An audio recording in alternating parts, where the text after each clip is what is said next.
Bonjour Jean-Baptiste Massif. Bonjour Olivier. 13% des emplois ont un statut précaire.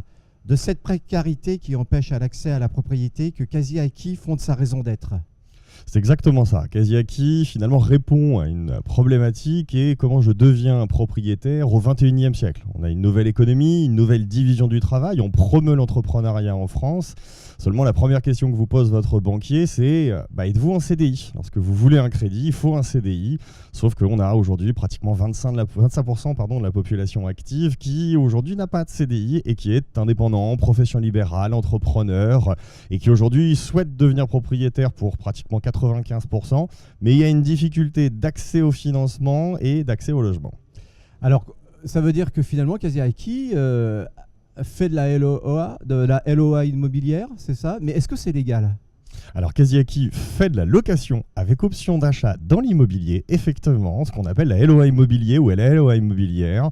La LOA, ça a démarré il y a un quart de siècle dans l'automobile et puis ça gagne finalement tous les secteurs de la consommation. Les dernières choses à la mode, c'est les chaussures en LOA. Et on s'est dit pourquoi pas le faire dans l'immobilier. Mais la première des questions qu'on se pose, c'est effectivement, est-ce que juridiquement c'est faisable? On a la chance finalement, dans les années 80, en 84 exactement, d'avoir un sénateur, le sénateur Secaldi Pavard, qui finalement a soumis un projet et ça a amené le Sénat à voter la loi de location-accession, très connue par les bailleurs sociaux, très utilisée depuis les années 80, 1984 exactement. Mais pour le coup, ça n'avait jamais encore été fait réellement dans l'immobilier résidentiel entre particuliers. Ils en pensent quoi, les bailleurs sociaux? Les bailleurs sociaux, pour eux, c'est la continuité pratiquement du service public. C'est une vraie culture. Chez eux, ils le font depuis 40 ans maintenant. Ils disent, oui, vous n'avez rien inventé.